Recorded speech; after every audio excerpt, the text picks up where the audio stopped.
자, 프랑스 내전 두 번째 시간입니다. 네. 우리 이제 지난 시간에 했던 얘기에서 이어져야 되니까, 지난 시간에 우리 같이 읽었던 부분에 이제 마지막 부분이 의회와 행정부 사이의 관계에 대한 얘기였죠. 그러니까 이제 꼬민이 가지고 있는 중요한 정치적 성격 중에 하나가 의회가 아니라 행정과 입법의 임무를 겸하는 단체여야 한다. 이 얘기는 이제 앞뒤 맥락 없이 이 문장만 읽게 되면, 그러니까 정부 구성의 방식에 대한 좀 기술적인 문제인 것처럼 보일 수도 있고, 또 우리가 부르주아 민주주의의 중요한 그 원칙이라고 생각하는 견제와 균형, 그래서 특히 삼권 분립에 위배되는 권위주의적이고 독재적인 그 정치 형태를 마르크스주의가 선호한다라는 이제 비난 혹은 또 찬성, 찬사를 보내는 사람들도 있겠죠. 이런 식의 해석에. 그런 차원의 문제가 아니라 사실은 큰 틀에서 이 포민이 기존의 계급 지배의 수단으로서의 국가를 해체한다고 말하고 국가 해체의 구체적인 과정을 설명하는 맥락에서 나왔다는 걸 이해해야 된다. 그래서 행정부와 입법부, 조금 뒤에 보면 이제 우리 지난번에 읽었던 마지막이 사법부에 대한 얘기였죠. 이 세 권력 기관이 서로 균형을 이루고 견제하고 해야 된다는 차원의 문제가 아니라, 그게 기본적으로 국가기구가 계급 지배의 수단인 계급 사회에서 사회의 바깥에 있는 권력체로서 국가기구를 해체하지 않으면 기존의 계급 지배의 수단으로서의 국가기구를 이러저러한 식으로 어, 작동 방식이나 힘의 분배나 이런 것들을 조금 바꾼다고 해서 근본적으로 의미가 달라지는 것은 아니다. 라는 말을 하는 맥락이었죠. 그래서 실제로 이제 파리 꼬민이 행정과 입법을 겸하는 어떤 역할을, 특징을 보였던 그 부분을 캐치해서 마르크스가 이게 국가기구를 해체하는 기존의 부르주아 국가기구와 완전히 새로운 형태의 국가기구를 만들어낸다는 의미가 있다라는 측면에서 얘기를 한 거지. 의- 행정부와 입법부, 의회가 대립하면 민주적이고 하나로 합쳐지면 비민주적이고 혹은 그 반대이거나 이런 얘기를 하는 것은 분명히 아니다라는 얘기였어요. 네, 그 얘기가 이제 계속해서 이어지고 있습니다. 그래서 이 프랑스 내전을 흔히 이제 마르크스의 국가론, 마르크스가 국가론 또는 정치론이라는 것을 따로 독립된 어떤 저술이나 연구 주제로 삼아서 저술을 했거나 강의를 했거나 길게 뭐 이렇게 의미 있는 기록을 남겼거나 하지 않기 때문에, 독립된 걸로 하지 않았기 때문에 마르크스주의 국가론을 우리가 볼 수 있는 아주 중요한 텍스트라고 얘기를 하는데요. 이때 이제 국가론 또는 정치론의 의미를 마르크스 사상 내에서 좀 다르게 볼 수 있다는 것을 항상 염두에 둬야 할 것 같아요.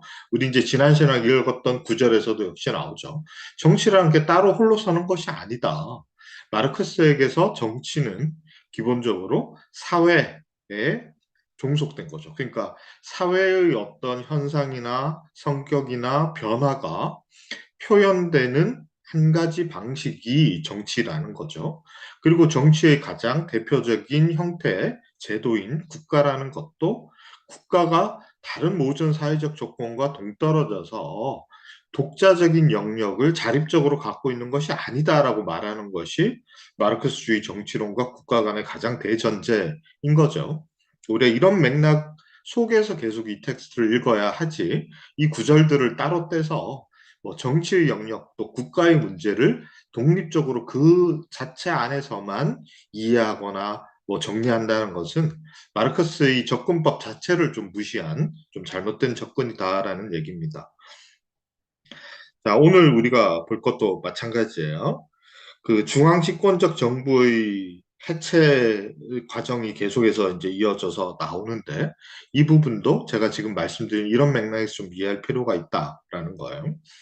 그래서 지금까지는 파리 중심의, 그러니까 중앙정부이죠. 중앙정부 차원에서의 국가의 해체의 과정을 얘기를 했다면 이제 그 뒤에 오늘 우리가 읽을 부분에서 나오는 얘기는 파리 외의 지역인 거죠. 파리 외의 지역에서는 어떠해야 하는가? 이 얘기가 조금 나옵니다.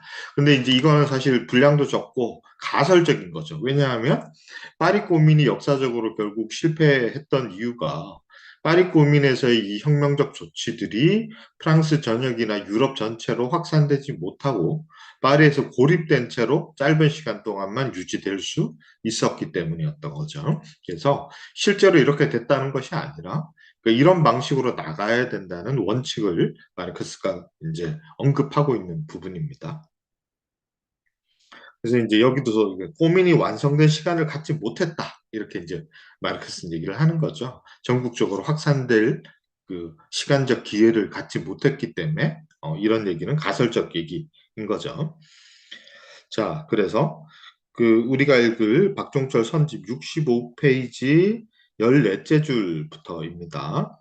고민이 더 완성될 시간을 갖지 못했던 전국적 조직에 대한 개략적인 구상 속에는 고민이 가장 소규모의 촌락에서도 그 정치 형태로 되어야 한다는 것과 농촌의 상비군은 극히 짧은 복무 기간을 가지는 민병대로 대체되어야 한다는 것이 명시되어 있었다.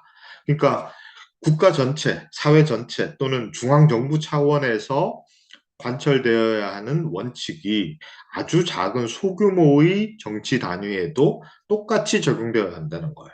그래서 중앙정부를 그러니까 모든 소규모 공동체를 다 포괄하는 중앙과 그 작은 말단의 작은 단위의 원칙이 동일한 것이어야 된다라는 것을 지금 얘기를 하고 있고 그 동일한 것은 역시 국가를 대체하는 꼬미니의 방식, 꼬미니 소규모 단위에서도 꼬미니 방식이 관철되어야 한다는 것과 또 역시 국가기구 해체에서 가장 중요한 억압적 수단인 상비군을 해체하는 것이 여기에서도 중요한 조치로 제시되어 있다는 거죠.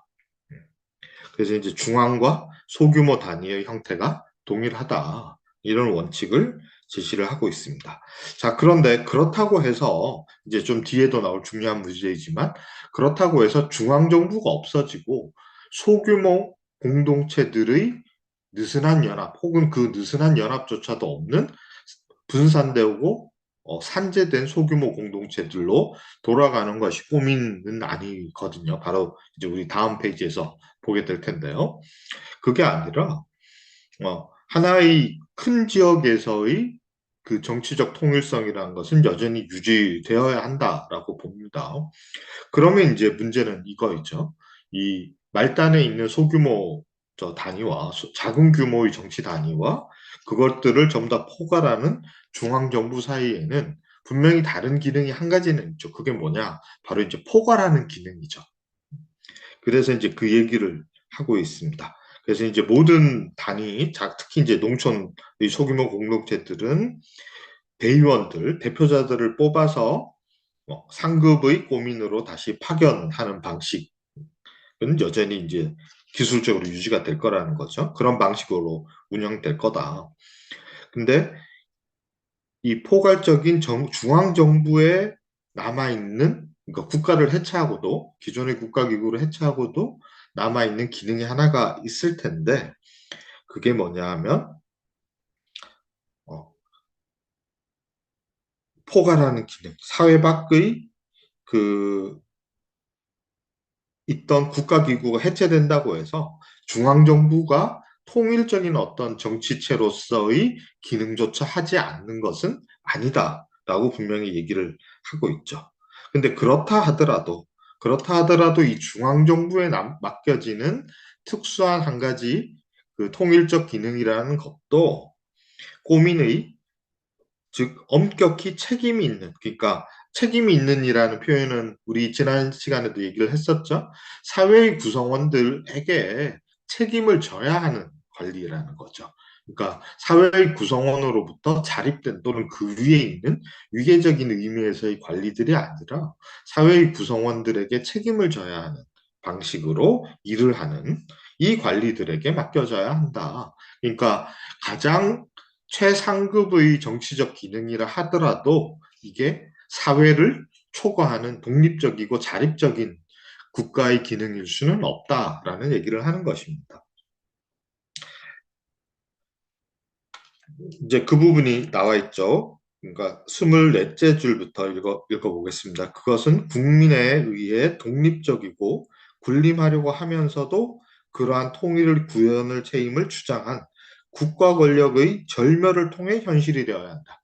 이건 오히려 기존의 국가 권력을 절멸하고 새롭게 나타나는 정치체이다라는 거죠. 국가 권력은 국민의 몸에 붙어 있는 이상 생성물에 불과한 것이다. 이런 얘기입니다. 그래서 우리 지난번 시간부터 계속해서 이제 마르크스가 강조하고 있는 얘기가 국가라는 것이 우리 다음에 기회 있으면 보게 될 엥겔스의 텍스트에서도 중요하게 다루는 문제이지만 국가라는 것이 기본적으로 사회의 바깥에 독립적으로 존재하는 어떤 힘이 되면서부터 억압적인 기능을 발휘하는 거죠. 역사적으로 보면 이거를 다시 폐지해서 그 국가 밖의 사회 밖의 권력 집단으로서의 국가가 갖고 있는 모든 힘을 사회의 구성원 모두에게 되돌려주는 과정. 이것을 꼬민과 같은 계급혁명의 중요한 과제라고 마르크스는 얘기하고 있습니다.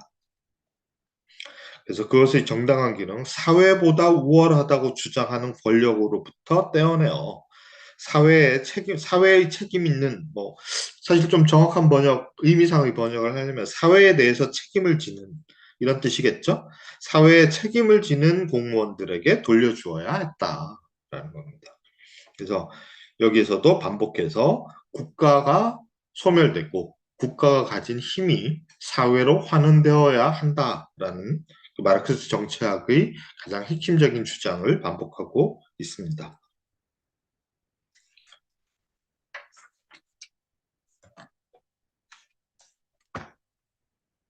자, 그래서 이런 공무를 담당하는 공무원들이 사회의 구성원보다 더 우위에 서서 지배적인 역할을 하는 것은 이런 맥락에서 금지되어야 한다는 거죠.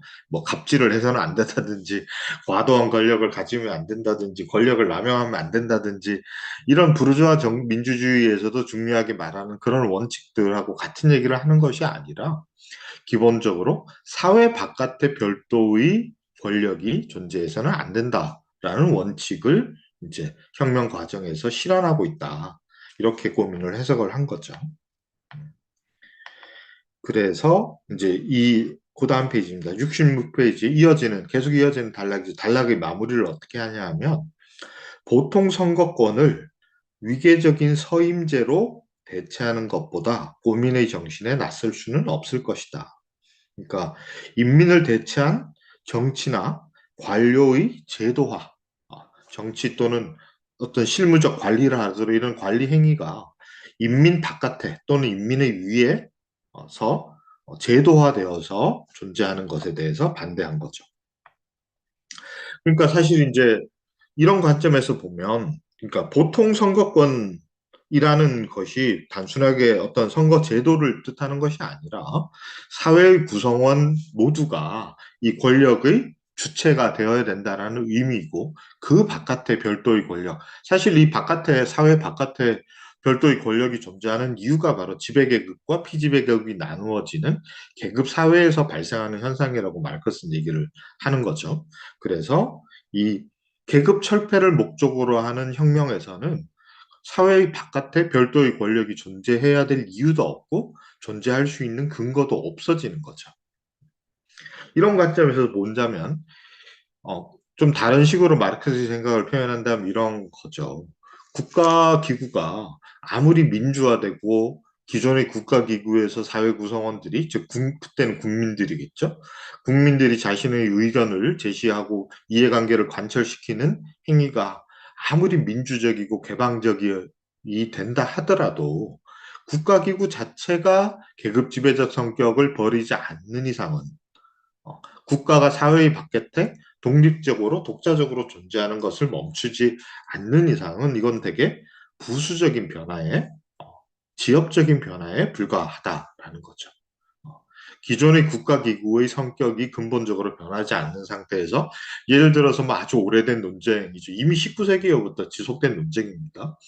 직접 민주적 방식을 간접 민주주의를 직접 민주적 방식으로 대체하는 것이 과연 근본적으로 사회 구성원들의 정치적 주체화를 보장해 주는 것이냐.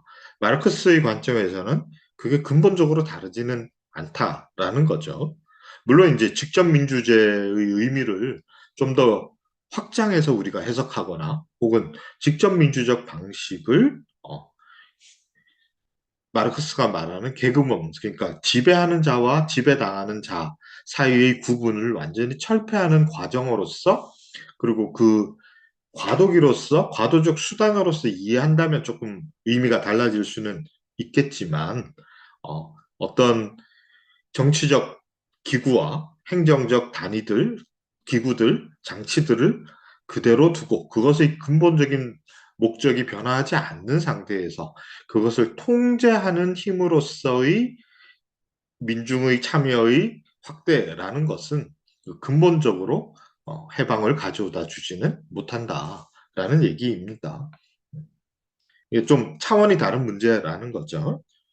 그래서 그 비슷한 게 이제 우리가 행정 권력을 더 강화시키고 의회를 약화시키는 것이 보통 부르주아 민주주의의 관점에서는 이게 권위주의적이고 독재에 해당이 되는 거죠.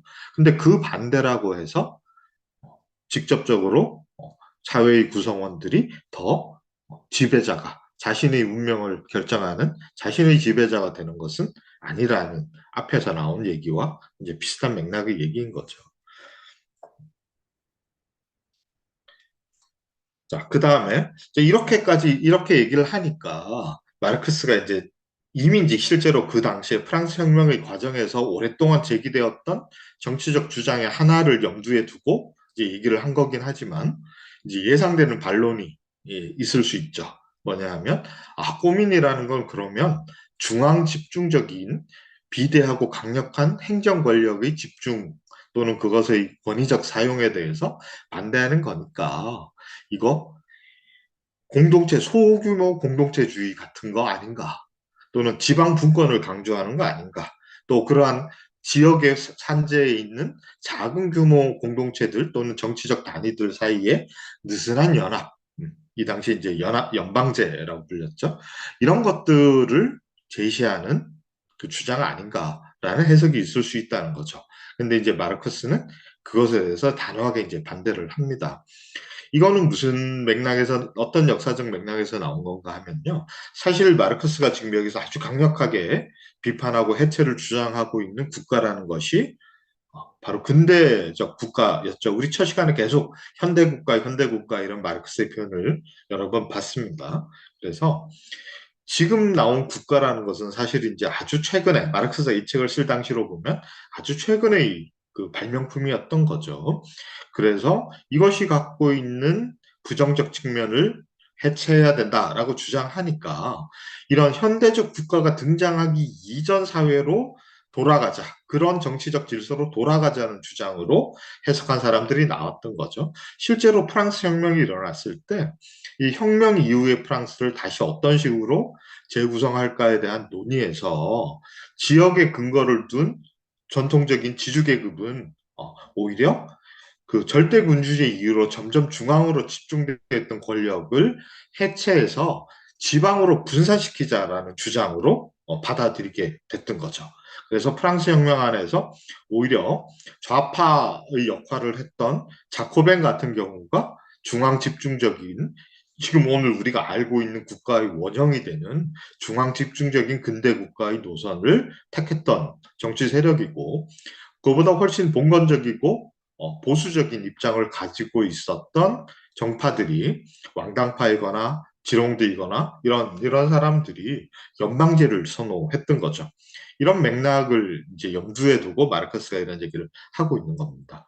그래서 고민의 중앙 집중적 국가기구를 해체하자는 주장이 그럼 연방제 하자는 거냐, 지방 분권제 하자는 거냐, 혹은 프로동 같은 아나키스트들이 주장하는 소규모 생산자들이 물론 이때는 지주나 상인이나 자본가들이 아니지만 주역이 되는 사회가 아니지만 어쨌든 소규모 공동체 아주 평화롭고 조화로운 아주 작은 규모의 공동체들로 아예 사회를 쪼개고 하나의 통일적이고 중앙이 있는 중심이 있는 이런 형태의 정치 체제를 아예 포기하자라는 주장 아니냐 그러니까 이런 해석이 있다는 거죠.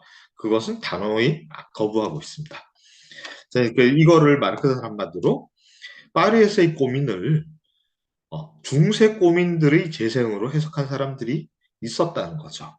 그래서 이런 사람들이 주로 몽테스키에나 지롱드파 이런 사람들의 주장인데 텍스트의 16번째 줄입니다. 소규모 국가들의 연맹으로 대체하려는 시도로 오인되고 있다. 마르크스는 이거는 니네들이 잘못된 해석이야. 니네들 바램을 투사하지 마. 이렇게 얘기를 한 거죠. 그래서 고민의 분권화에 대한 고민이 분권화의 주장, 연방제의 주장이라는 해석은 오해다. 근데 이게 이제 단순하게 이거는 잘못된 해석이야 라고 말하는 선에서 그치지 않고 사실 계급혁명 이후의 사회가 어떠해야 되느냐에 대한 마르크스의 생각을 여기서 이제 드러내는 계기가 되죠.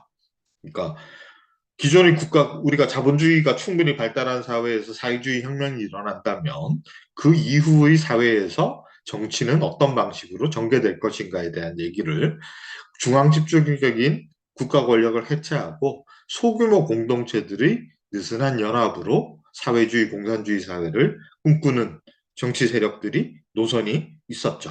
그렇죠? 대표적인 게 이제 아야키즘 중의 일부였죠.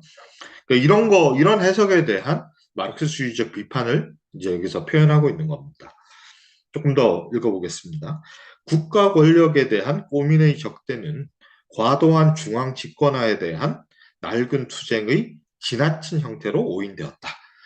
이 사람들은 과도한 중앙 집권화 이거 비판했는데 그게 조금 뭐 너무 과격하게 그냥 표현된 거야. 이 정도로 생각을 한 거고 특히 이제 지방으로 권력을 분산시켜야 된다는 주장 정도로 봐서는 안 된다라는 거죠. 자, 왜 그러냐 하면 마르크스가 보기에는 중앙 집중제와 지방 분권이라는 것도 역시 국가라는 것이 그러니까 계급 지배의 장치인 국가라는 것이 존재하는 한은 계급 지배적 성격을 여전히 지니고 또 반대로 국가 자체를 독립적으로 내서 모든 사회적 악의 근원으로 보는 관점. 그러니까 제가 오늘 강의 처음에 얘기했던 국가 또는 정치를 자율적인 영역, 독립된 영역으로 보는 그런 관점에서 국가만 해체하면 특히 행정부가 비대한 중앙 집중적 국가만 없애버리면 억압과 착취가 없어질 거라는 생각. 이런 생각에 대한 마르크스의 비판을 담고 있는 거예요. 그래서 이게 사실은 중앙 집중적인 강력한 권위주의적 정치체나 지방 분권 또는 소규모 공동체의 분산이나 사실은 계급 사회에서는 공존 가능하다는 얘기를 하면서 그런 생각을 표현하고 있습니다. 그 부분을 한번 읽어보죠. 영국에서와 같이 거대한 20번째 줄입니다. 66페이지 20번째 줄. 영국에서와 같이 거대한 중앙 국가기관이 부패한 교구, 부당이득을 취한 시의회 의원들, 도시의 잔인한 구민 의원들, 사실상 세습적인 지방 치안 판사 등을 통해 자신을 보충하도록 허용했을지도 모른다. 자, 문장이 좀 길지만 거대한 중앙 국가기관이 오히려 지방에서 이런 부패한 장치들을 통해서 자신을 보충한다. 이럴 수도 있다. 이렇게 얘기하는 거죠.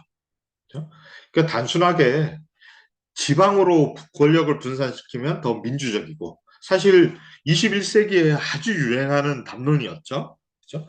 이제 그 산업자본주의 시대가 끝나고 신자유주의 때 특히 주변부 지역 발전주의 모델로 국가 발전 전략을 세웠던 자본주의 국가들인 나라들 대표적인 게 한국 같은 나라들이잖아요.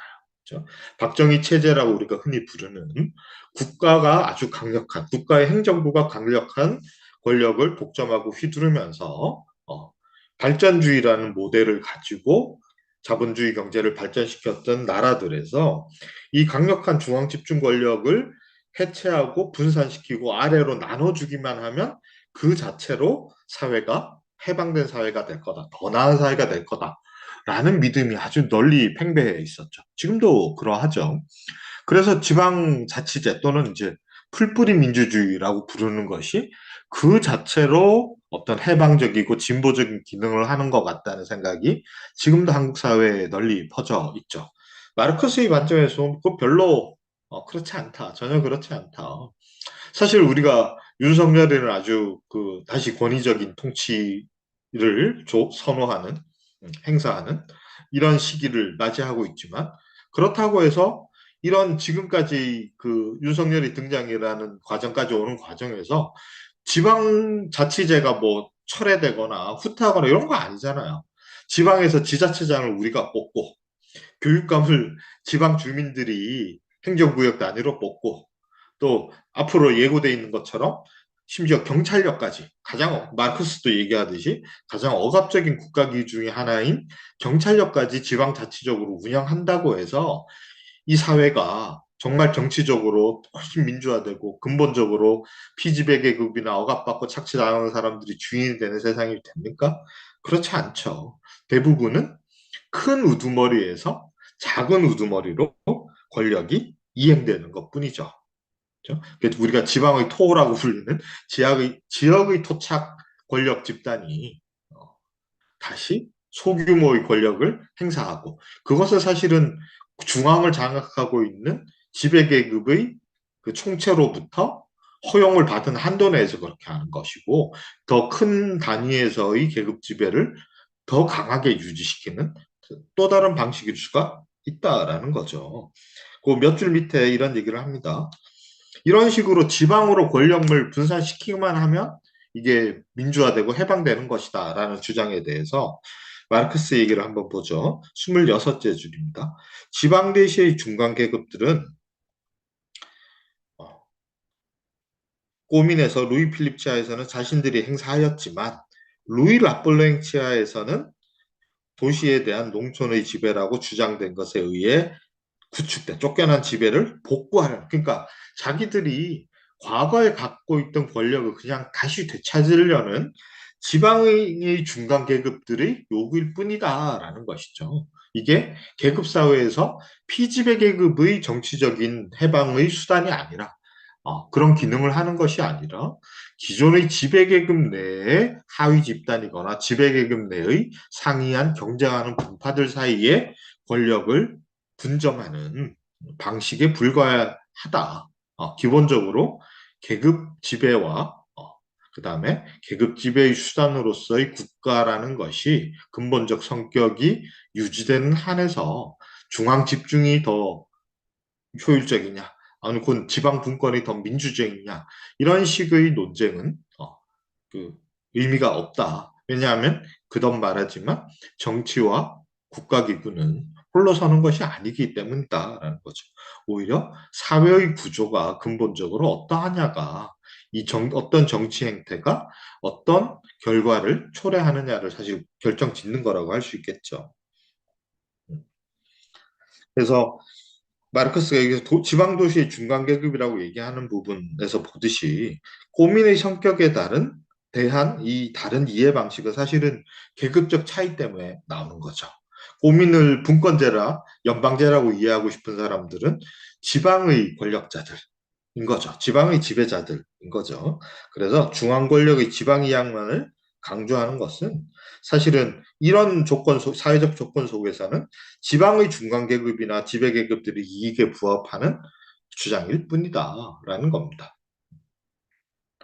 반면에 꼬미는 분명히 농촌과 도시의 생산자들의 사회적 정치적 해방의 수단이다라고 이어서 얘기를 하죠. 바로 그 부분을 읽어보죠. 실제로 꼬민 체제는 꼬민의 실상은 뭐냐? 진짜는 뭐냐? 농촌의 생산자들을 그 지역의 중심적 그 지역의 중심의 정신적인 지도 아래 두었으며 거기에서 즉 도시 노동자들 속에서 그들에게 이해관계의 자연스러운 대표자를 보장해 주었다. 꼬민이란 것은 도시에서든 농촌이든 생산자들의 사회적으로 정치적으로 해방되는 정치적 수단이었다는 거예요. 이게 고민의 진짜 의미다라는 겁니다. 그래서 중요한 것은 국가기구를 이렇게 저렇게 재편하거나 개선하는 것이 아니라 마르크스의 표현을 그대로 읽어볼게요. 책의 24째 줄부터입니다. 고민체제는 사회에서 자양분을 얻고 사회의 자유로운 운동을 저해하는 국가라는 이상 생성물이 이제까지 빨아먹은 모든 힘을 사회라는 몸뚱이에 돌려주는 그러한 수단이 고민이라는 거죠. 계속해서 같은 얘기죠. 같은 얘기를 고민의 이제 실제 모습이나 고민에 대한 당시에서의 논의를 가지고 그 주장을 반복하고 있습니다. 사실 이제 이런 주장을 우리 지난 시간에 했던 것처럼 초고에서 어떻게 말하고 있는가를 좀 비교해 보면 의미가 좀 더 분명하게 드러날 텐데요. 박종철 선집의 저작 선집의 18페이지에 나오는 부분을 좀 비교를 해서 볼게요. 자, 18페이지가 초고이죠. 프랑스 내전의 첫 번째 초고에 해당이 되는 부분인데 이게 어느 부분에 나오냐면 18페이지의 11째 줄부터 나오는 내용입니다. 이 부분을 조금 더 읽어보죠. 고민, 그것은 사회를 통제하고 제압하는 대신에 사회 자신의 살아있는 힘으로서 사회가 국가 권력을 다시 흡수하는 것이다. 그것은 억압의 조직된 힘 대신에 자신들의 힘을 형성하는 인문 대중 자신이 국가 권력을 다시 흡수하는 것이다. 라는 겁니다. 몇 줄 밑에 인민 대중의 사회적 해방의 정치적 형태. 이게 고민에 대한 아주 분명한 정의죠. 인민 대중의 사회적 해방의 정치적 형태. 자, 여기에서도 마르크스의 정치관의 중요한 특징이 드러나죠. 해방은 기본적으로 사회적 해방인 것이에요. 사회적 해방이 본질이고 그 사회적 해방이 정치적으로 표현되는 형태가 정치혁명, 여기에서는 꼬민혁명인 거죠. 파리 꼬민이라는 역사적 사건이었던 겁니다. 이 부분을 좀 이해를 해야 된다. 그 사회혁명으로서, 즉 계급사회에서 계급사회를 철폐하는 사회혁명이 계급혁명이겠죠. 이러한 사회혁명, 계급혁명이 일어나고 그것이 정치적 표현이 고민이라는 정치체의 문제였던 거죠. 따라서 이 정치 제도만을 따로 떼서 이것을 집중시키냐, 분산시키냐, 이걸 누가 가지냐, 한 사람이 가지냐, 여러 사람이, 소수가 나눠 가지냐, 모두가 가지냐, 이런 식으로 얘기하는 것은 사실은 진짜로 모두가 권력을 가지게 하지 못한다. 그 얘기를 한 거죠. 자, 다시 본문으로 돌아와 보겠습니다.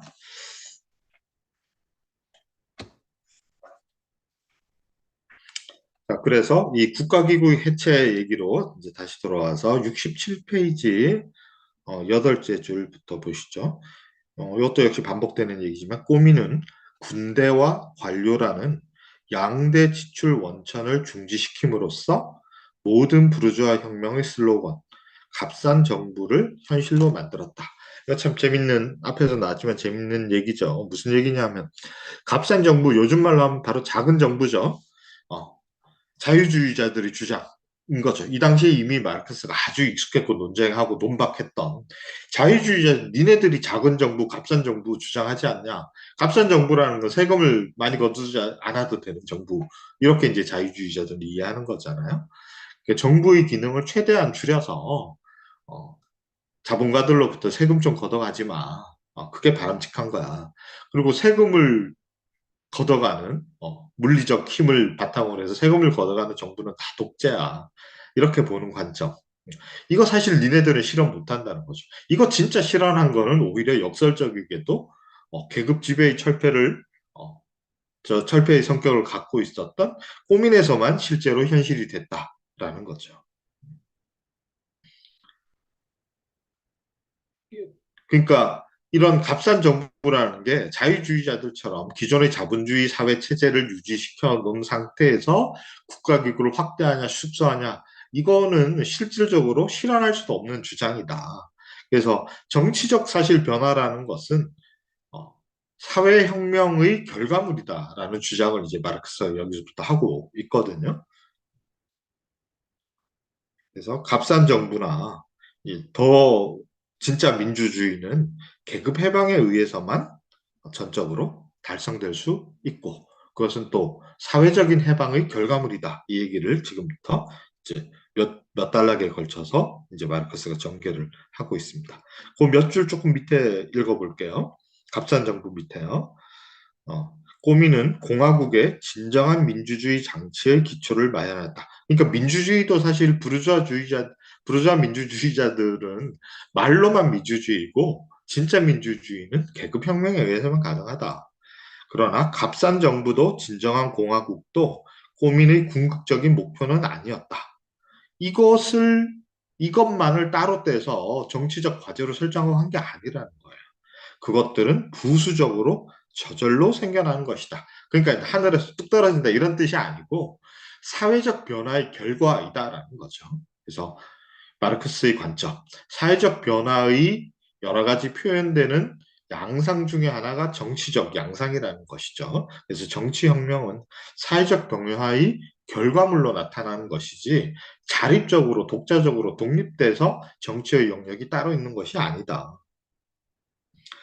그래서 사실 이제 오늘날 우리가 익숙한 자유주의, 신자유주의자들이나 또는 신자파, 1960년대 이후로 서구의 신자파들이 주장했던 그 행정부 또는 좀 더 크게는 국가를 해체하거나 국가를 축소시키기만 하면 인민들의 사회 구성원들의 권리가 자유가 확대된다라는 그러니까 이런 식의 주장. 그러니까 이양 대립 속에서 국가와 국민 이렇게 보는 거죠. 국가가 줄어들면 자동적으로 국민의 권리는 커진다라는 이런 식의 주장은 사실은 정치의 영역을 절대적인 독자적이고 자립적이고 사실 전능한 어떻게 보면 국가라는 것이 모든 문제의 근원이거나 해결책이라고 보는 이런 관점이죠. 그래서 극단적인 반국가주의, 극단적 아나키즘은 극단적 국가주의 동전의 양면인 거죠. 마르크스는 계속 그런 관점에서 비판을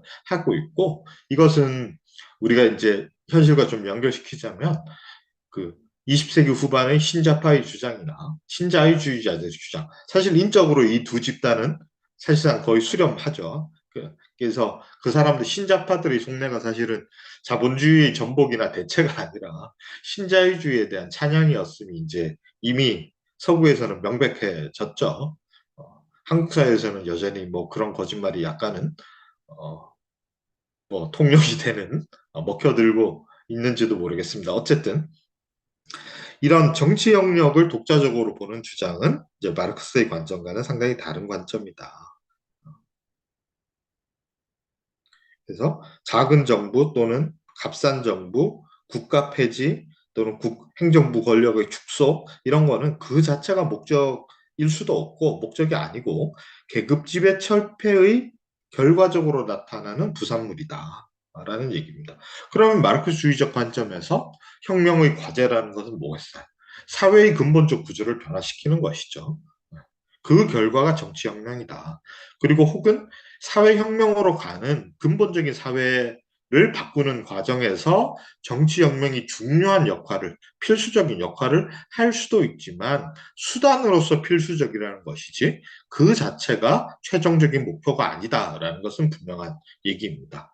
그래서 우리가 마르크스주의가 이때 이 텍스트가 쓰여진 이후로 이미 150년 가까이 지나면서 마르크스주의 내부에서도 정치혁명이나 어떤 정치적 변화의 필수적인 어떤 역할을 강조하다 보니까 주객이 전도되어서 수단과 목적이 이제 위상을 바꾸게 되면서 이 정치주의에 빠지는 경향이 실제로 나타나기도 했었죠. 그래서 정치혁명 맞는 것.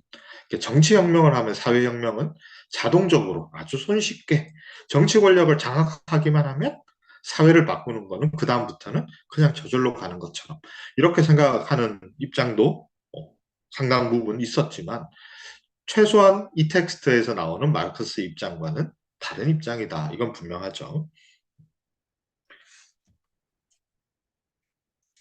자, 그 다음에 꼬미는 이전의 모든 정부 형태가 본질적으로 억압적이었음에 반해 꼬미는 철저히 팽창될 수 있는 정책, 더 민주적이라는 거죠. 예, 더 많은 사람들이 포괄될 수 있는 거라는 거죠. 그다음에 꼬민의 진정한 비밀은 다음과 같은 것이었다. 꼬민은 본질적으로 노동자 계급의 정부였으며 전유 계급에 대한 부를 가져다주는 계급의 투쟁의 결과였으며 제가 아까 했던 얘기입니다. 노동의 경제적 해방이 완성될 수 있음이 마침내 발견된 정치 형태였다. 그러니까 노동의 경제적 해방이 완성될 수 있음이 마침내 발견된 정치 형태. 자, 뭐가 본질이라는 거예요? 꼬미는 계급 투쟁인데 이 꼬민의 본질은 노동의 경제적 해방. 이게 우리가 매일 말하는 노동 해방이죠. 그렇죠? 노동 해방을 완성하는 과정, 정치적 과정이 꼬민이다라는 거예요. 그럼 뭐가 더 최종적인 목표이죠? 노동 해방이 최종적인 목표이죠. 그리고 그 과정에서 필수적이거나 혹은 사회적 해방, 노동 해방을 하면 그 결과로서 주어지기도 하는 것이 정치라는 거죠. 정치적 해방, 정치혁명은 사회해방을 위한 수단이거나 사회해방의 결과물이다. 라고 마르크스가 분명히 얘기를 하고 있습니다. 그래서 이 마지막 조건이 없다면 포민체제는 불가능한 일이었을 것이며 미망이었을 것이다. 생산자의 정치적 지배는 그들의 사회적 노예제의 영속화와 병존할 수 없다. 자, 이거죠. 생산자가 정치적으로 지배가 돼. 권력자, 정치혁명에 성공한단 말이에요. 쉽게 말해서. 그런데 생산자가 여전히 사회경제적으로 착취받는 입장의 조건 속에 있다면 이것조차 이런 일시적으로 쟁취한 정치 권력조차도 사실 유지될 수 없는 거라는 거죠. 그 반대가 본질이니까. 생산자가 사회적으로 경제적으로 해방되는 것만이 생산자의 정치적 지배의 조건이죠. 그래서 우리가 일시적으로 이제 사회주의 혁명, 완성된 공산주의 혁명으로 가는 과정에서 정치 권력 장악이라는 과정이 필요하다는 것과 이 정치 권력 장악이 과도기에 있어야 되는 것인데 이것이 노동자 계급이 정치 권력을 장악하면 그것이 권력도 그리고 장악한 권력을 정치적 방식으로 유지하기만 하면 사회적 해방은 그 결과로서 주어질 수 있다고 얘기하는 것은 아까도 말했듯이 마르크스의 주장과 아주 배치되는 주장입니다. 그래서 지금 얘기한 바에 따르면 일시적으로 권력을 쟁취했다 하더라도 사회적으로 해방되지 않으면 이 정치적 권력은 두 가지 중에 하나겠죠. 유지될 수 없거나 영속화될 수 없거나 또 하나는 근데 억지로 그걸 유지하려고 하면 노동자 계급의 정치 권력이 아니게 된 거죠. 새로운 지배급으로 변질된다면 지속될 수도 있겠죠. 그렇죠? 사회혁명으로 사회혁명이 전제되지 않을 때 노동자 계급의 정치 권력 장악이라는 것은 아주 과도적인 것도 조금 이따 보겠지만 곧바로 정치 권력을 해체하는 역할 외에 다른 장기적으로 유지되는 항상적 기능을 한다면 이것은 새로운 지배의 등장일 수밖에 없다는 거죠. 그러므로 계속 읽겠습니다. 그러므로 꼬미는 계급들의 존재에 근거하는 따라서 계급 지배의 존재에 근거하는 경제적 토대를 전복하기 위한 지렛대로서 봉사해야 했다. 어, 제가 그냥 제멋대로 해석한 거 아니죠. 마르크스가 했던 얘기 그대로죠. 마르크스는 분명히 명시적으로 이렇게 얘기를 합니다. 꽃민이라는 정치혁명, 정치적 사건의 의미는 뭐냐면 계급 지배의 토대가 되는 경제적 토대를 전복하기 위한 수단으로서 기능하는 것이 꽃민의 의미인 거죠.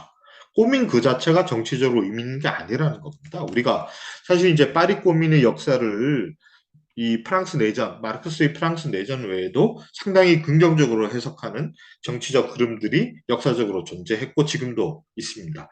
이 사람들의 주된 특징이 뭐냐면 꼬민이라는 것을 정치적 사건으로서 제한적으로 해석하고 정치적 해방, 정치혁명, 또 정치적인 어떤 장치로서만 국가를 보고 이 국가의 해체 또는 폐지라는 말 그대로 정치 영역에서만 논의를 전개하는 거예요. 그래서 국가를 해체하기만 하면 모든 일이 해결된다. 라든지 정치적 억압이 문제인 것이지 경제적 해방의 문제, 계급적 착취라는 경제적 영역의 문제는 도외시하는 이런 태도를 취하는 해석들인 거죠. 그러니까 이런 노선들과 마르크스의 노선이 어떻게 다른지를 이 구절에서 우리가 분명히 알 수 있습니다. 그래서 마르크스는 국가는 사회 밖에 존재하는 기생적인 권력인 거고 결국 이 기생적인 권력을 사회로 돌려줘야 되는 것이고 그래서 정치는 사회에 의존하는 것이죠. 근데 사회에서 가장 본질적이고 중요한 부분은 경제의 영역이라는 거예요. 이게 마르크스주의 대전제입니다. 그러니까 이게 이제 이 주장이 동의하지 않는 사람들은 계속해서 마르크스를 경제 결정론이다라고 주장하지만 사실은 그것은 경제를 도외시한 정치 결정론 혹은 문화 결정론의 주장일 뿐이죠.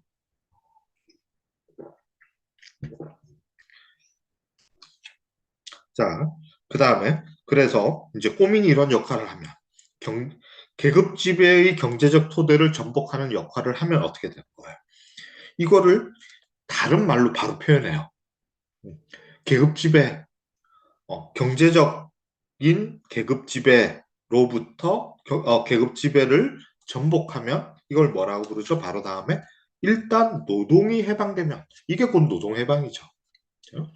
노동 해방이 다른 게 아니라 부르주아 계급이 경제적 착취를 정치적 권력으로서의 국가기구의 도움을 받아서 국가기구를 활용해서 착취를 구조적으로 행하는 것. 이것을 전복하는 것이 바로 노동해방이라는 것이에요. 그러니까 착취로부터의 해방이 노동해방입니다. 그래서 일단 노동이 해방되면 자 보세요. 모든 사람이 노동자가 되는 거예요. 자 이러면 이제 이때부터 파리 꼬민이나 마르크스주의 주장에 막 찬성한다고 하는 주로 이제 중산층 지식인들이 많을 텐데요. 그러니까 신자파적 지향을 가진 분들, 이런 분들은 이 구절을 입으면 뜨악한 거죠. 파리 꼬민이 결국 국가 권력의 파괴, 국가 해체 이런 거 주장했고 오히려 공산당이라든지 정치혁명이라든지 이런 것들을 그 마르크스주의에서 빼내려고 했던 텍스트라고 해석하는 입장들이 상당히 많이 존재합니다. 이런 사람들이 볼 때 그거 맥을 같이 하는 주장 중에 하나가 바로 이런 거죠. 노동이라는 것 자체가 아주 억압적이고 착취적이고 그러니까 사람들에게 아주 해로운 인간으로서 살 수 없는 하지 않으면 가능한 하지 않으면 좋은 노동 자체를 부정적으로 보는 관점. 노동 혐오적 관점하고 사실 앞에서 말한 정치 환원론 또는 문화 환원론은 대체로 연결되어 있습니다. 이게 이제 우연히 연결된 게 아니라는 거를 우리가 좀 알아야 되는데요. 이 부분에 대한 입장 차이가 이 여러 입장들 마르크스주의와 마르크스주의 아닌 다른 진보적 입장 사이의 차이를 아주 잘 보여주는 것인데요. 이 사람들이 보면 모든 사람들이 해방돼야 되는데 또 노동자가 된대. 심지어 노동자 아니었던 사람도 노동자가 된대. 이게 뭐야? 이러면 새로운 일꾼이 되는 거 아니야? 이런 얘기를 할 수 있죠. 사실 마르크스가 이 구절을 썼던 이유가 분명히 있습니다. 제가 지금 이제 조금 희화화해서 표현하긴 했지만 이런 정치 환원론 또는 문화 환원론적인 절대적 해방, 신자파에게서 우리 흔히 보는 절대적 인간 해방, 모든 억압과 착취의 소멸, 그것의 상징인 국가의 폐지, 이런 거를 계속 주장하는 주장들은 그 뿌리가 아주 오래된 것이긴 하지만 명시적으로 그 주장을 했던 사람이 한 사람 있었죠. 바로 마르크스가 자신의 정치적 사상적 입장을 명확히 하는 단계에서 그 경계를 분명히 하고자 애쓰면서 그들에 대한 비판을 중요한 자기의 지적 과제로 삼았던 시기가 있었는데 바로 공산당 선언을 쓰기 직전입니다. 공산당 선언에서 이제 아직 완성되지는 물론 않죠. 계속해서 발전해 나갔지만 마르크스를 오늘날 우리가 아는 마르크스에 거의 가깝게 거의 이제 틀이 잡히게 한 계기가 공산당 선언이라는 텍스트인데요. 이 텍스트 이전의 단계와 이후의 단계는 상당히 달라져요. 그래서 공산당 선언 이전에는 이렇게 좀 모호한 또는 그 여러 가지 이질적인 것들이 마르크스 내부에도 섞여 있었는데 이런 것들을 하나씩 하나씩 정리하면서 논박하면서 자신만의 사상을 형성해 가는데 이때 아주 공들여서 마르크스가 반박했던 사상가가 바로 지금 우리가 얘기하고 있는 개인의 절대적 자유, 모든 개인을 억압하는 모든 외적 제한, 제약들을 다 억압이라고 부르면서 이것으로부터의 해방, 그 중에 하나가 경제적 측면에서 노동인 거죠. 내가 먹고 살기 위해서 억지로 하기 싫은 일을 해야 되는 것이 노동이고, 이 노동으로부터의 해방과 국가 권력의 해체와 나의 절대적 자유, 그 다음에 나의 문화적 고향, 이런 것이 사실 다 하나다라고 주장하는 입장의 원천이 됐던 대표적인 상상가가 바로 막스 슈티르너라는 사람입니다. 우리가 잘 제목은 많이 들어보시죠. 독일 이데올로기라는 책이 엄청나게 두꺼운, 물론 이제 초고 형태이기 때문에 그런데요. 엄청나게 많은 분량을 차지하는 텍스트인데요. 이 많은 분량 중에서 사실 3분의 2 정도가 슈티르너에 대한 비판입니다. 이게 이제 개인적으로 뭐 싫어서가 아니고 또는 최근에 슈티러너 책을 뭐 이렇게 번역이 됐나 소개가 되면서 그 어떤 분이 한겨레 신문인가 어디인가에 또 그 번역하신 분이니까 물론 그걸 전공하신 분이니까 이제 그 찬성하는 입장의 글을 쓰셔야 되겠죠. 그래서 슈티러너가 너무나 대단한 사상가였기 때문에 독일 이데올로기에서 그렇게 힘들게 논박했다 이런 구절을 제가 최근에 읽은 적이 있는데요. 그게 아니라 어, 마르크스 자신 내부에 남아있던 마지막 자유주의적 잔재를 극복하는 과정이었던 거죠. 그렇기 때문에 더 심리적으로는 고양된 어떤 감정 상태에서 쓸 수밖에 없었을 거예요, 아마. 어쨌든 이 슈트런의 주장에서 어떤 얘기를 하냐 하면 이 사회주의는 대안이 아니라는 거죠. 새로운 억압이다. 왜냐하면 사회주의 그전에는 개별 자본가에게 노동자들이 노예의 삶을 살았다는 거죠. 이제 그런 자본제로부터 해방을 슈티러도 주장해요. 근데 혁명을 통해서 어떤 국가의 형태가 다시 만들어지거나 어쨌든 사회주의가 되면 사회가 다시 국가는 아니더라도 사회가 새로운 하나의 유일한 고용주 자본가가 된다는 거예요. 그래서 모든 사회 구성원들은 사회라는 추상적인 자본가의 또 다른 노예가 된다. 이런 식의 얘기를 합니다. 이때 사회의 자리에 국가만 대체시키면 그게 아나키즘의 주장이죠. 그렇죠? 그거를 니체가 계승했고 우리가 흔히 포스트 모더니즘이라고 불리는 뭐 푸코, 들레즈 이런 사람들이 그런 주장을 반복하는데요. 사실 슈티러나 니체나 푸코의 주장은 거의 똑같은 주장을 합니다. 그 얼마나 더 세련되고 정교하게 만드느냐, 많은 사례들을 실증적 근거들을 경강무예의 방식이지만 들이대느냐, 또 얼마나 매체의 등을 얻느냐, 자본가들이 얼마나 많은 그 문화적 자본을 투하해서 그 사람을 유명하게 만들어주느냐 하는 차이만 있었던 거죠. 그러니까 슈트르는 아주 비참하고 가난한 삶을 살았거든요. 그러다가 니체는 상대적으로 조금 더 명성 얻었고 푸코는 세계적인 슈퍼스타가 되죠.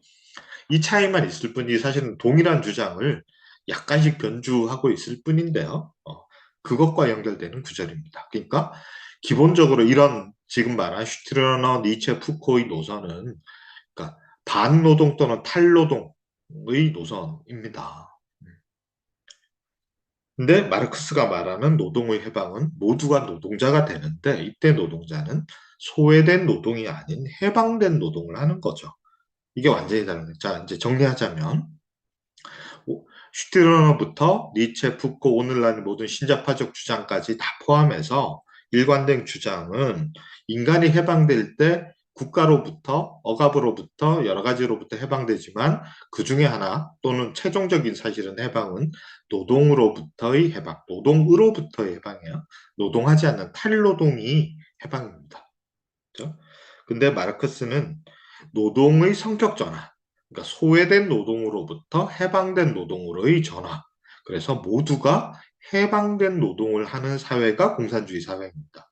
이게 아주 근본적인 차이인 거예요. 이거 아주 중요한 차이입니다. 사실 국가에 대한 입장 차이보다 더 본질적이고 근원적인 것은 노동을 바라보는 관점입니다. 그래서 얼핏 보면 신자파 중에 아주 신자파 중에서 아주 급진적인 좌파들이 있죠. 이런 분들의 주장과 마르크스의 주장이 구체적인 사안들을 놓고 보면 아주 흡사하고 많은 부분에서 공통된 주장을 하고 있기도 해요.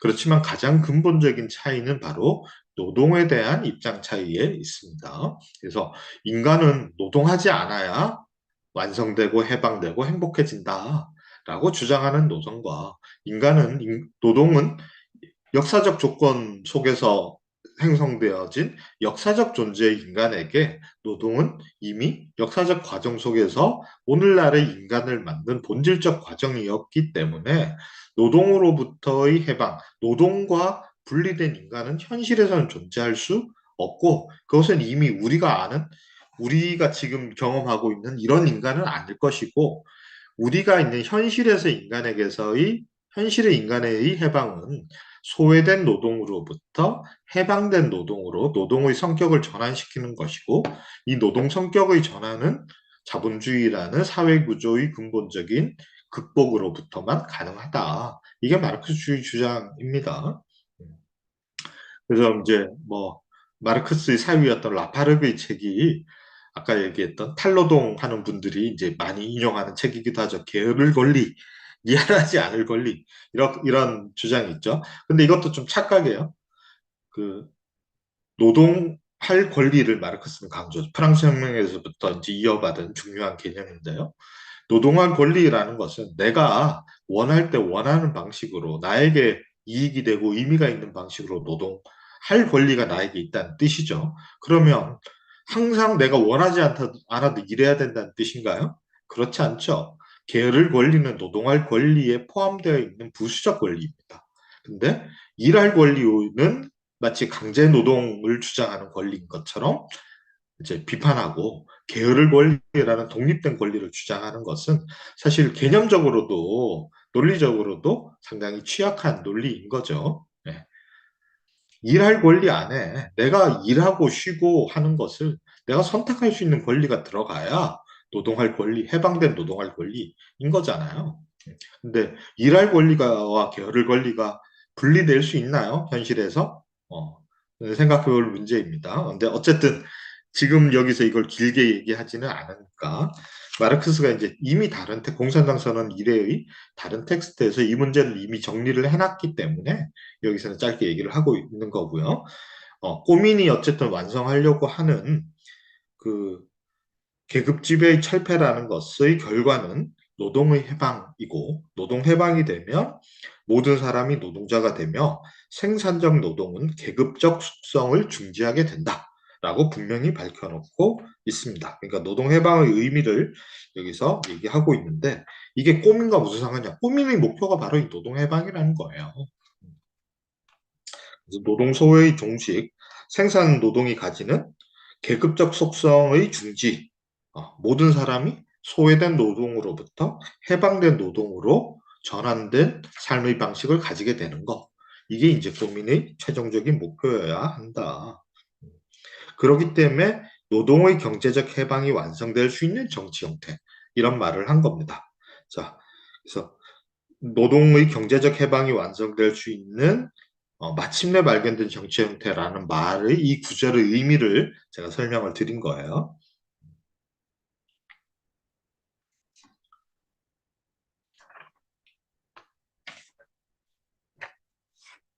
자, 그 다음으로 넘어가죠. 자, 그러려면 이거 어떻게 해야 되느냐? 라는 거예요. 자, 그 얘기를 하면서 이렇게 주장하면 마르크스는 뭐라고 이러면 또 니네들 뻔하다. 뭐 나한테 런 욕할 거 아니냐. 고민을 이렇게 비판할 거 아니냐라는 얘기를 하는데 이거 사실 이제 여기서 나오는 얘기나 논리 전개 방식은 공산당 선언에 거의 그대로 나옵니다. 그러니까 몇십 년 전에 썼지만 공산당 선언에서 여전히 유지되고 있는 어떤 얘기예요. 그래서 무슨 얘기를 하냐면 이렇게 얘기를 했더니만 고민이 이런 주장을 하면 당신들은 비판할 텐데 68페이지 넷째 줄부터 보시죠. 앞부분은 그 좀 문학적 수사이고요. 그들은 꼬민이 모든 문명의 토대인 소유를 철폐하려 한다고 외친다. 그렇다. 여러분, 꼬민은 다수의 노동을 소수의 부로 전환시키는 저계급 소유를 철폐하고자 하였다. 자, 요거 공산당 선언을 그대로 나옵니다. 다음에 여러분들이 저하고 공산당 선언을 다시 읽을 기회가, 같이 읽을 기회가 있으시면 이 부분 자세히 말씀을 드릴 텐데요. 소유 일반의 철폐가 아니라 마르크스는 계급 소유의 철폐를 얘기를 합니다. 오히려 소유는 자본가 니네들이 철폐하는 거 아니냐. 그렇죠? 실제로 자본주의 사회에서 인구의 다수는 생산 수단뿐만 아니라 요즘은 뭐 저 산업혁명 초기도 그렇고 21세기인 지금도 생활 수단 자체도 제대로 소유하지 못하는 수많은 사람들이 넘쳐나는 사회인 거죠. 그 소유를 우리가 철폐하냐? 니네들이 철폐하는 거 아니냐? 우리가 없애는 소유는 소유 일반이 아니라 계급적 소유라는 거죠. 여기서 다시 한번 계급 소유의 철폐, 즉 그 착취의 종식, 계급 지배의 종식이 고민의 최종적인 목표라는 것을 분명히 하고 있습니다. 고민은 수탈자에 대한 수탈을 의도, 수탈자는 착취하는 자죠. 바로 착취자를 없애는 게 고민의 목표다라고 얘기했죠. 그래서 수탈자에 대한 수탈이 마르크스의 용법에서 계급 지배의 철폐를 뜻하는 많이 쓰이는 그 구절이죠. 표현입니다. 고민은 지금 무엇보다도 노동의 노예화와 착취의 수단인 토지와 자본이라는 생산 수단을 자유로운 연합된 노동의 단순한 도구로 전환시킨다. 자, 생산 수단을 자유로운 연합된 노동 또는 이제 다른 표현을 하면 거의 같은 표현이죠. 자유로운 생산자의 연합 또는 자유로운 해방된 노동자의 연합, 어소시에이션. 이게 바로 사회주의, 공산주의다. 마르크스가 여러 군데서 이런 말을 하는데 그걸 다시 여기서 얘기를 하죠. 즉 고민이 결국 하려고 했던 최종적인 사회적 변화는 뭐냐? 생산 수단을 소수의 자본가가 독점하는 것이 아니라 생산자의 연합이 대신 가져오는 것. 이거라는 거죠. 그러면 어떤 일이 일어나요? 그 전에 계급 지배 상태에서 소수의 자본가가 사적으로 소유하고 있던 생산 수단은 착취의 수단이었죠. 그리고 노동자를 노예화하는 도구였죠. 그런데 이게 자유로운 생산자들, 그러니까 생산자들과 우리가 직접 민주주의 얘기하는 거 똑같은 논리예요. 정치 권력을 지배하는 자와 지배받는 자가 동일한 사람이 되면 이게 곧바로 민주주의, 완전한 정치적 해방이다라고 하는 것처럼 실제로 생산하는 자가 생산의 수단을 소유하게 되면 그리고 개인이 아니라 생산자들의 연합이 이것을 소유하게 되면 이때 생산 수단은 인류에게 생산하는 자들에게 물질적 부와 풍요를 가져다 주는 단순한 도구로 성격이 완전히 달라진다라는 거죠. 아까 노동의 성격 전환하고 같은 얘기입니다. 그렇게 되니까 똑같은 노동이라도 계급 사회에서는 아주 힘든 노동이죠. 인간을 괴롭게 하고 노예로 만들고 심지어 죽음으로 몰고 가는 노동이라면 해방된 사회, 계급적으로 해방된 사회에서의 노동은 인간의 잠재력을 발현해서 인간을 완성시키는 과정으로서의 또는 한 개인이 다른 개인과 노동을 통한 사회적 관계를 통해서 진정한 사회적 유대를 발전시키는 음, 저 계기가 바로 노동이 되는 거죠. 이게 바로 해방된 노동인 거죠. 그러니까 이런 얘기를 계속하고 있는 겁니다. 앞에서는 노동의 측면에서 한번 얘기를 하고 또 뒤에서는 생산수단의 성격 전환라는 측면에서 똑같은 얘기를 다시 되풀이하고 있는 겁니다. 그래서 이 부분은 공산당 선언의 얘기가 이제 거의 반복되고 있는 거죠. 자, 근데 이제 여기서 조금 재밌는 표현이, 재밌는 얘기가 나요. 근데 그러나 책으로는 68페이지 아홉째 줄입니다. 네. 그러나 이것은 공산주의인데 불가능한 공산주의다. 야, 이거 지금 당장 이거 어떻게 해? 그거 어떻게 하니? 그건 공상에 불과해. 아, 얘기는 좋은데 그건 현실에서는 실현될 수 없는 거야. 이렇게 얘기하기도 한다는 거죠. 특히 이제 어, 지배계급 중에서도 이런 세상은 좀 안 돼. 라고 하는 사람들이 이런 얘기 한다는 거죠. 우리 지금도 많이 경험하고 있죠. 막수주의 얘기하면 제 주변에도 많습니다. 다 좋은 얘기인데 그냥 공상적 얘기지. 너 아직도 그런 얘기하니? 20살 때면 몰라도. 뭐 이런 얘기하는 교수들, 배운 사람들 많죠. 그래서 자기들은 다 급진적이고 진보적이래요. 이제 여기도 그렇게 나오죠. 주제 넘고 허풍 떠는 사도들이지 않다. 뭐 이런 표현인데 지배계급 중에 이 지금 제도는 자본제는 이거는 정말 너무 비인간적이고 비참하고 지옥 같은 거야. 그치만 어떡하겠어. 이거 극복할 수 있는 거는 공상에서만 가능한데. 이렇게 생각한 사람들이 많다는 거예요. 자, 그래서 이런 사람들이 또 무슨 얘기를 하냐 하면 협동조합적 생산 이런 거 많이 얘기하더라라는 거예요. 오늘날 너무 똑같죠? 이 얘기는. 어, 이제 1980년대 후반에 세계은행이라는 그러니까 신자유주의의 전도사, 실제로 이제 신자유주의를 확산했던 불경한 삼위일체라고 부르는 WTO, IMF, 세계은행 이 삼축의 하나인 세계은행에서 그런 얘기를 하죠. 사회적 경제라는 것을 전 세계에서 빈곤을 없애기 위한 빈곤 경감 프로젝트의 구체적 대안으로 사회적 경제라는 걸 제시를 하죠. 이게 이제 우리나라 민주당이나 지자체에서 특히 이제 박원순 서울시로 대표되는 지자체에서 많이 했던 거죠. 한국의 진보운동, 시민사회운동, 심지어 노동운동 상당수도 이 사회적 경제에서 정부 보조금을 받고 생계를 이어가는 뭐 단체나 개인들이 적지 않죠. 뭐 그것 자체가 싸잡아서 나쁘다는 얘기는 아니에요. 근데 마르크스가 하는 얘기를 갖고 한번 그 문제에 대해서 생각을 좀 해보시기 바랍니다. 뭐라고 얘기하냐면 이런 분들이 대체로 협동조합적 생산 많이 얘기하면서 이게 오히려 가능하다. 이거 갖고 공산주의 만들 수도 있지 않냐? 이렇게 얘기하더라는 거죠. 그러니까 마르크스는 발견해내지 않아요. 뭐라 그래요? 그렇지. 그래도 되지 뭐. 이래요. 그 부분을 한번 읽어봅시다. 협동조합적 생산이 공허한 가상이나 사기로 남아있지 않다면, 그러니까 제가 보기에 오늘날의 그 사회적 경제는 대부분 가상이나 사기, 특히 이제 사기로 밝혀진 경우가 많죠. 어, 그것이 자본주의 체제를 되찾기만 하면 되잖아. 마르크스는 이렇게 얘기해요. 어, 그 협동조합이든 당신들이 불가능하다고 얘기했던 생산수단의 곧바른 연합한 자유로운 노동자 생산자들의 이전이든 뭐든 좋아. 자본주의 체제를 대체하면 되잖아. 협동조합들이 모두 공동 계획에 의거하여 국민적 생산을 이때 국민적이라는 건 사실 그 근대 국가의 테두리 이 단위에서의 사회를 얘기를 하는 거예요. 그 국민이나 민족 이 개념이 아닙니다. 그러니까 국가 단위 전체의 생산을 조절하고 따라서 생산을 자기 자신의 그러니까 협동조합이나 협동조합에 참여한 민중들이겠죠. 자기 자신의 지하에 두어 자본주의적 생산의 운명인 지속적인 무정부 상태와 주기적으로 되풀이되는 경련을 끝낸다면 계획 경제잖아요, 그렇죠? 집단 소유와 그 사회적 소유와 계획 경제를 통해서 자본주의를 대체하기만 하면 이거는 가능한 야, 이거는 온건하니까 실행 가능하겠지 않겠어? 지금 가능한지 불가능한지, 급진적인지, 과격한지, 폭력적인지, 비폭력적인지, 온건한지, 사실 이게 비본질적인 구분이라는 의미로 저는 해석을 합니다.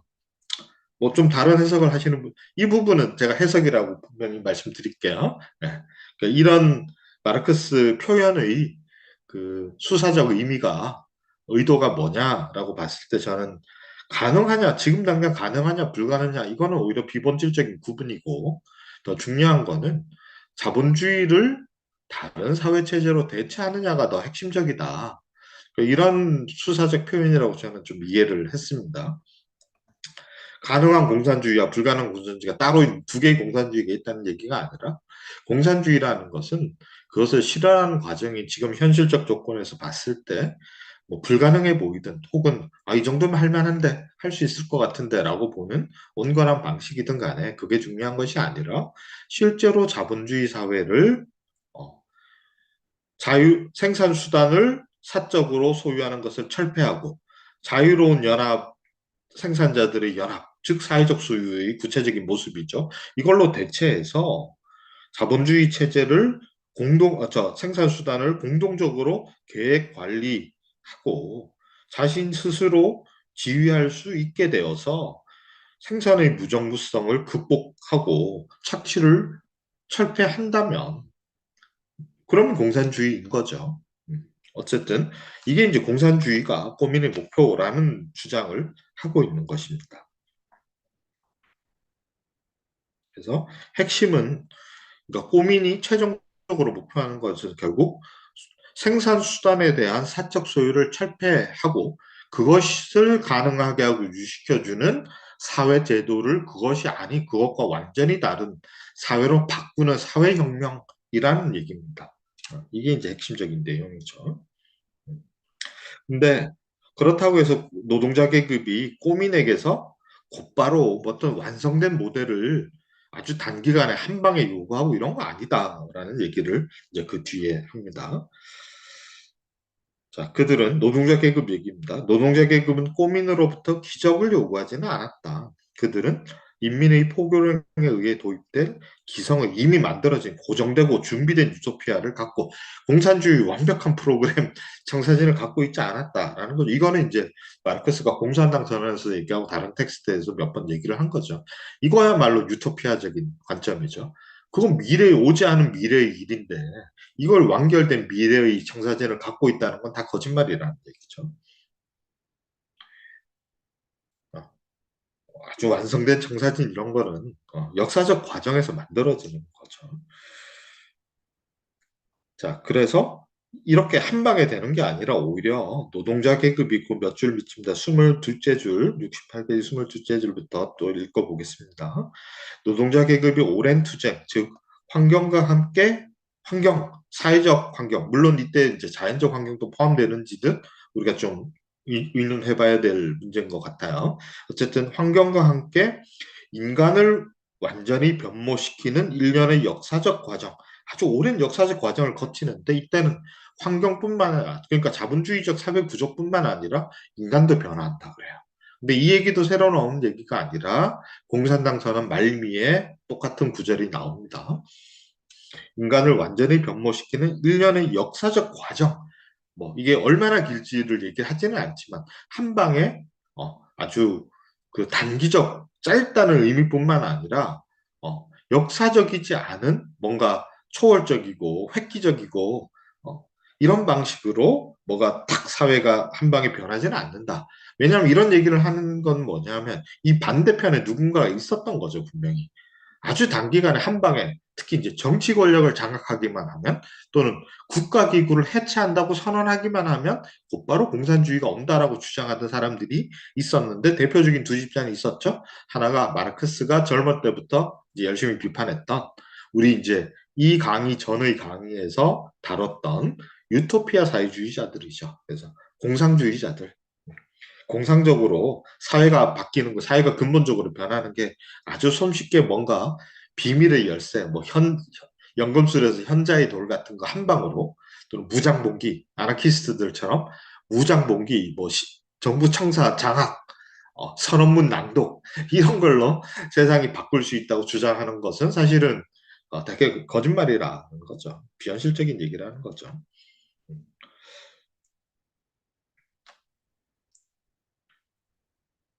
자, 이 얘기가 사실은 그 초고에서도 나와 있어도 이걸 제가 해석한 게 제 멋대로 해석이 아니라는 걸 조금 확인해 보죠.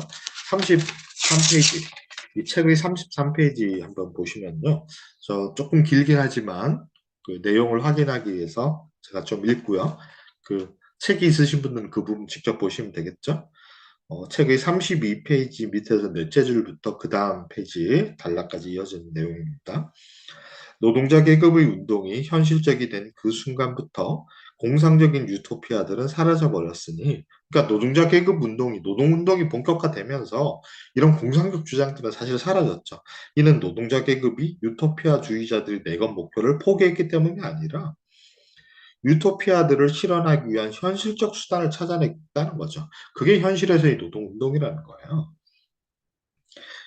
운동의 역사적 조건에 대한 현실적 통찰과 점점 직결되는 노동자 계급의 전투조직의 힘이 유토피아의 자리를 차지했기 때문이다. 그러나 유토피아주의자, 자, 여기서부터 유토피아주의자와 마르크스주의 노동운동의 차이를 분명히 얘기하고 있습니다. 그러나 유토피아주의자들이 선포한 운동의 두 가지 최후의 목표는 파리 혁명과 인터내셔널에 의해 선포된 최후의 목표이다. 다만 그 수단이 다르고 목표는 같지만 수단이 다르고 운동의 현실적 조건이 더 이상 유토피아적 우화의 구름에 묻혀 있지 않을 뿐이다. 그래서 프롤레타리아트의 보호자로며 생색을 내는 이 벗들은 그들 자신의 무지의 봉일 뿐이다. 이렇게 얘기를 합니다.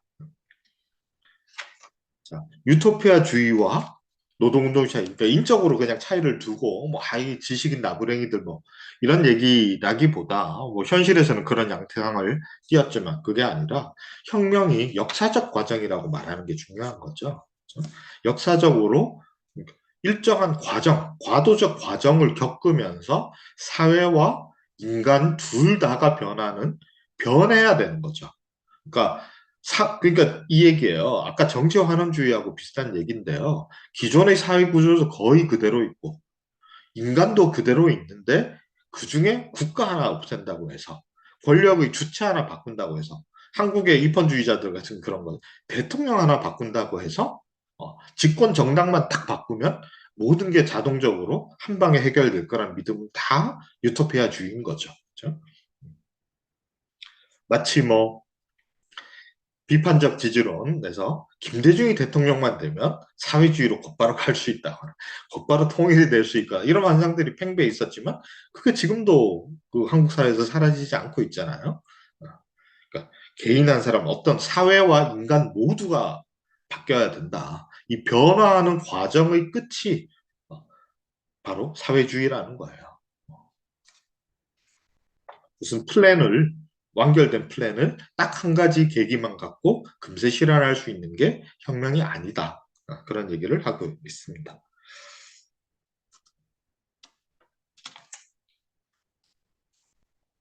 자, 그러면서 이런 얘기를 하면서 이제 아까도 얘기했듯이 이런 유토피아주의가 실제로 18세기 말, 19세기 중엽까지 또는 19세기 말까지도 심지어 어, 유럽에서 되게 유행하고 세력이 있었는데 이런 것들이 사실 소멸한 것은 마르크스가 논박해서 논쟁에 져서 마르크스 쌤 얘기 잘 들었습니다.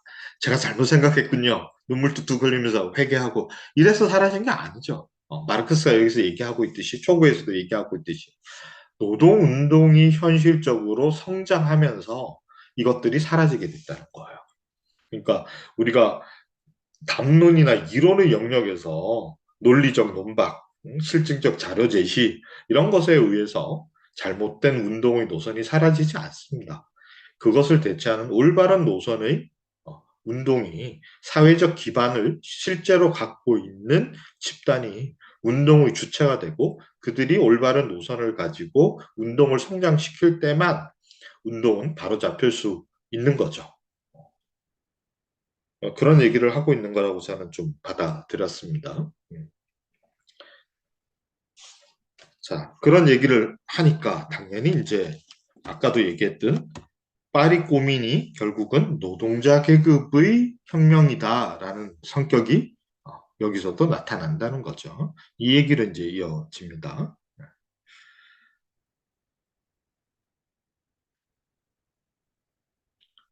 그리고 그 이전의 파리 혁명의, 프랑스 혁명의 과정은 우리 첫 시간에서도 아주 짧게 이제 말씀드린 바 있는데요. 이 1879년부터, 1780, 잠깐 죄송합니다. 1789년 그 봉기부터 시작된 이 프랑스 대혁명이 이례적 사건이 아니라 사실은 1871년의 파리 고민까지 이어지는 거의 100년간에 걸친 혁명의 세기였다. 이런 말씀을 드렸는데요. 이 100년의 혁명의 과정 혹은 그 이전의 자생적인 혁명의 경우에서도 이 혁명이 계급 혁명적 성격을 갖고 있다는 것을 분명히 하는 데는 실패했다는 거죠.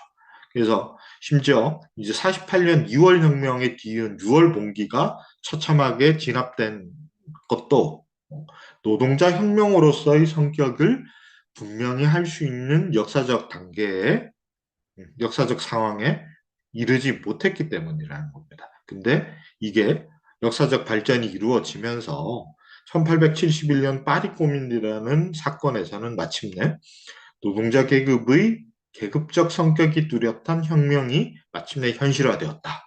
이렇게 표현을 한 거죠. 그래서 이 마르크스는 뭐라고 얘기하냐면 그런데 게다가 이것은 노동자 계급이 사회적 주도권을 발휘할 수 있는 유일한 계급으로 공공연하게 인정된 최초의 혁명이다.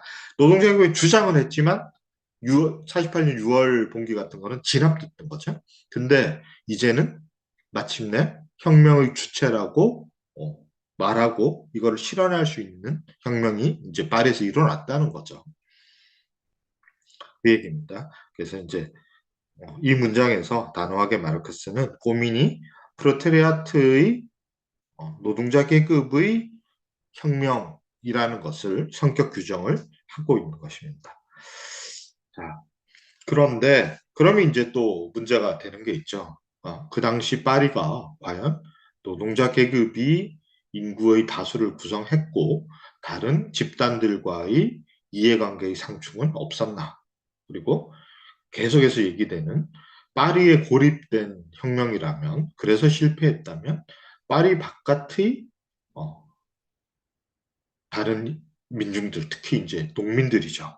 다수를 차지했던 게 농민들과의 관계에서 고민의 성격은 어떤 관계를 맺느냐. 이게 이제 좀 해명되어야 할 것이겠죠. 그래서 이 부분을 이어서 얘기를 하고 있습니다. 자, 오늘 제가 할 얘기는 이 정도 준비를 했는데요. 오늘은 딴 날보다 조금 짧게 쉬지 않고 진행을 해서 좀 죄송합니다. 예. 근데 중요한 얘기, 제가 내용상에 어떤 좀 단락을 지어야 될 것 같아서 여기까지 얘기를 했습니다. 그러니까 마르크스 정치론의 입장을 오늘 제일 중요하게 말씀드렸죠. 그러니까 기본적으로 정치가 독립되고 독자적인 영역이 아니다. 그리고 사회에 종속된 것이고 사회 그 중에서도 특히 경제적 영역에서의 변화에 의해 규정되는 것이다라는 전제를 가지고 파리 고민을 보는 것이 아주 중요하다라는 겁니다. 자, 오늘 뭐 강의는 이 정도로 하고요. 우리 다음 시간에 사실 분량으로 보면 남은 부분이 더 많아요. 오늘까지 읽은 부분보다 남은 부분이 거의 비슷한가요? 조금 더 많거나 그럴 텐데요. 그 뒤에는 어떤 얘기들이 이어지냐면 바로 지금 얘기한 그 노동자 계급 혁명으로서의 파리 고민의 성격과 다른 계급과의 관계에 대한 설명 또는 고민의 여러 가지 사회적 조치들에 대한 이야기들을 차례대로 나열하고 있습니다. 그래서 다루고 있는 주제는 사실 음, 더 다양한 주제를 다루고 있긴 한데요. 이거 아주 짧게 지금 마르크스가 거의 한 단락 한 단락 이렇게 나열식으로 얘기를 하고 있거든요. 그래서 더 좀 분량을 많이 해서 또 논리적으로 좀 치밀하게 또 강한 어조로 주장하고 있는 부분은 바로 그 파리 고민의 성격에 대한 주장들이었던 거죠. 그러니까 이걸 통해서 그 계급 혁명으로서의 파리 고민을 이해하는 것이 좀 중요하고 마르크스의 이론에서 사상 체계 내에서 정치의 영역과 사회의 영역 사이의 관계에 대해서 이제 마르크스 입장을 이 텍스트를 통해서 좀 우리가 분명히 알 수 있다. 이 얘기를 오늘 주로 말씀을 드렸습니다. 뭐 오늘 제 강의는 이 정도로 하고요. 혹시 온라인으로 참석하셔서 좀 불편하시긴 하겠지만 질문 있으신 분 없으신 거죠? 예, 오늘 강의는 이 정도로 마무리하도록 하고 2주 뒤에 남은 부분을 다시 말씀드리도록 하겠습니다. 오늘